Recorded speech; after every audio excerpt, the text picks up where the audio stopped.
اللہ کی حمد کا طریقہ ہمیں کس سے سیکھنا چاہیے؟ قرآن مجید کے کتنے سوروں کی شروعات الحمدللہ سے ہوئی ہے اور حکمت کس کو کہا جاتا ہے؟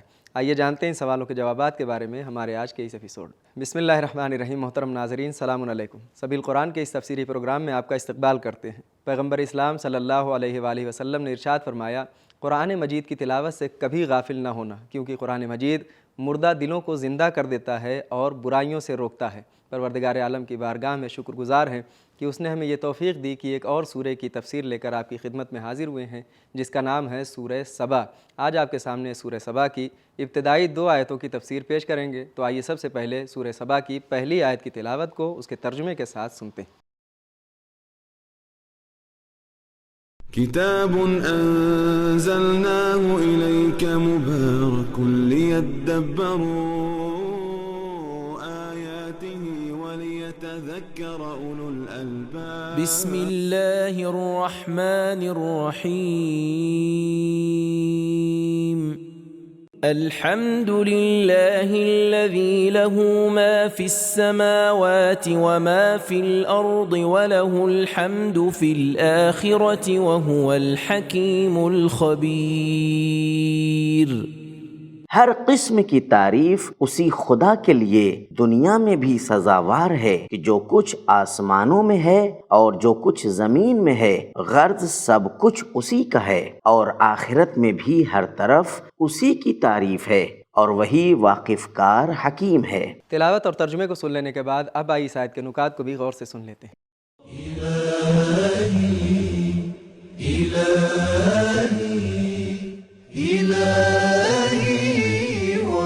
نکات: قرآن مجید میں 5 سورہ ایسے ہیں جو الحمدللہ سے شروع ہوتے ہیں۔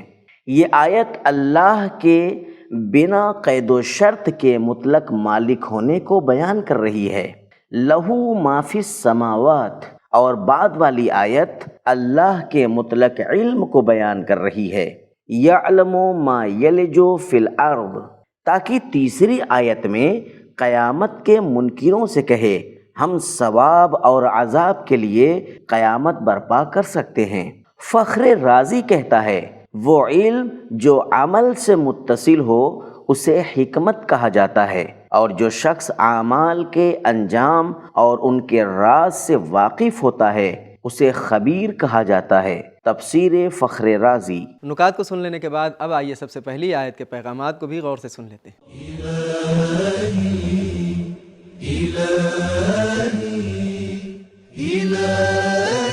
پیغام نمبر 1، اللہ کی حمد کرنے کا طریقہ اسی سے سیکھنا چاہیے۔ نمبر 2، تعریفیں کمالات، قدرت، مالکیت اور علم و حکمت کے لیے ہونی چاہیے۔ نمبر 3، دنیا میں اللہ کے علاوہ لوگوں کی بھی تعریف ہوتی ہے، لیکن آخرت میں تمام تعریفیں اللہ ہی سے مخصوص ہیں۔ نمبر 4، اللہ کی حمد اور تعریف کسی ایک زمانے یا کسی خاص شرط سے مخصوص نہیں ہے۔ وَلَهُ الْحَمْدُ فِي الْآخِرَةِ، جنتی لوگ کہیں گے وَآخِرُ دَعْوَاهُمْ أَنِ الْحَمْدُ لِلَّهِ رَبِّ الْعَالَمِينَ، سورہ یونس آیت نمبر 10۔ نمبر 5، اللہ کی مالکیت وسیع بھی ہے اور علم و حکمت سے بھری ہوئی بھی۔ نمبر 6، دنیا اور آخرت کا نظام اللہ کی حکمت سے چلتا ہے۔ اب آئیے سورہ سبا کی دوسری آیت کی تلاوت کو اس کے ترجمے کے ساتھ غور سے سنتے ہیں۔ يعلم ما يلج في الأرض وما يخرج منها وما ينزل من السماء وما يعرج فيها وهو الرحيم الغفور۔ جو چیزیں زمین میں داخل ہوئی ہیں اور جو چیز اس سے نکلتی ہے اور جو چیز آسمان سے نازل ہوتی ہے اور جو چیز فرشتے وغیرہ اس پر چڑھتی ہے، سب کو جانتا ہے، اور وہی بڑا بخشنے والا ہے۔ بہترین تلاوت اور ترجمے کو سننے کے بعد اب آئیے اس آیت کے نکات کو بھی غور سے سن لیتے ہیں۔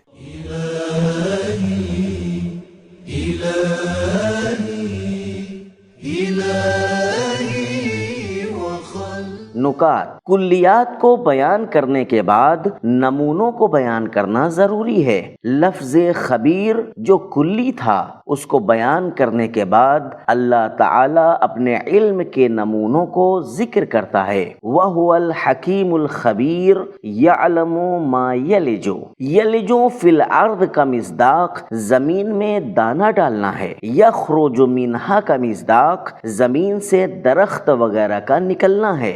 يَنزِلُ مِنَ السَّمَاءِ کا مصداق بارش کا آسمان سے نازل ہونا، اور ما يَعْرُجُ فِيهَا کا مصداق پرندوں کا آسمان میں اڑنا ہے۔ پورے قرآن مجید میں 49 مرتبہ غفور اور رحیم ایک ساتھ آیا ہے، اور ہر بار پہلے غفور آیا ہے پھر رحیم، لیکن اس آیت میں الٹا ہے، اور ایسا شاید اس لیے کہ تمام جگہوں پر انسان کے اعمال کو مد نظر رکھا گیا ہے، لہذا پہلے اسے بخشا جائے گا اور پھر اللہ کی رحمت اسے ملے گی۔ لیکن اس آیت میں اصل میں اللہ کے علم اور اس کے لطف و رحمت پر توجہ دی گئی ہے، اور انسان کے اعمال کو بخشنے کی بات ضمنی طور پر لفظ یعرجو میں بیان ہوئی ہے۔ الرحیم الغفور۔ نکات کو سن لینے کے بعد سورہ سبا کی دوسری آیت کے پیغامات کو بھی غور سے سنتے ہیں۔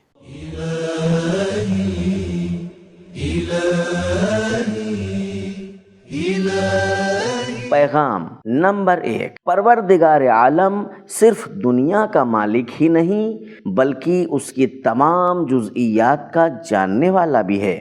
نمبر 2، خلقت کے نظام میں چیزیں آنے جانے اور حرکت کی حالت میں ہیں۔ نمبر 3، آسمان سے بارش نازل کرنا اللہ کی رحمت کی نشانی ینزلو، اور انسانوں کے گناہوں کو چھپانا اس کی بخشش کی نشانی ہے۔ الرحیم الغفور۔ تو ناظرین کرام، ہم نے یہ جانا کہ اللہ کی حمد کرنے کا طریقہ ہمیں اللہ ہی سے سیکھنا چاہیے۔ قرآن مجید میں 5 سورے ایسے ہیں جن کی شروعات الحمدللہ سے ہوتی ہے، اور وہ علم جو عمل سے متصل ہو اسے حکمت کہا جاتا ہے۔ یہ تھے ہمارے سوالوں کے جوابات۔ ملتے ہیں اگلے ایپیسوڈ میں، تب تک کے لیے خدا حافظ۔